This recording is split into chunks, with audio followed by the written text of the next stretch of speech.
కుటుంబంలో సంతోషం ఉండాలి అన్నా, మీరు పనిచేసే చోట సమాధానం ఉండాలి అన్నా, సంఘములో ఐక్యతేనా, వీటన్నింటికీ ఒకే ఒక్క లక్షణం, అదే దీన మనస్సు అనేది. ఆ ఒక్కటుంటే సంఘం ఒక్కటవుతుంది. ఆ ఒక్కటుంటే కుటుంబంలో సంతోషం ఉంటుంది.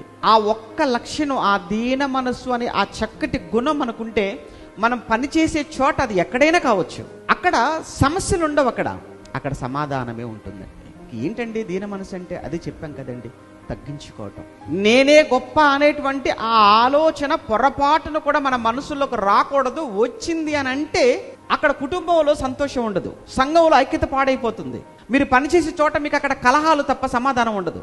ఒకవేళ ఈ ఒక్క లక్షణం అందరూ అలవాటు చేసుకుంటే బ్రతికే కొద్ది కాలం, బ్రతికి 60 ఏళ్ళు 70 ఏళ్ళు సంతోషంతో ఈ జీవితాన్ని మనం ముగించుకునేటువంటి ఒక మహత్తర భాగ్యం ఉంటుందండి. చెప్పండి, జీవితాన్ని సంతోషంతో ముగించుకుందామా, సమాధానంతో ముగించుకుంటే బాగుంటుందా, ఐక్యంగా ఉండి ముగించుకుంటే బాగుంటుందా? కలహాలతో, గొడవలతో, అల్లర్లతో, కొట్లాటలతో, కేసులు అనుకుంటూ, పంచాయతీలు అనుకుంటూ, సమాధానం లేక రోగాల బారిన పడిపోయి అప్పుల పాలైపోయి ఏంటి బాధలన్నీ?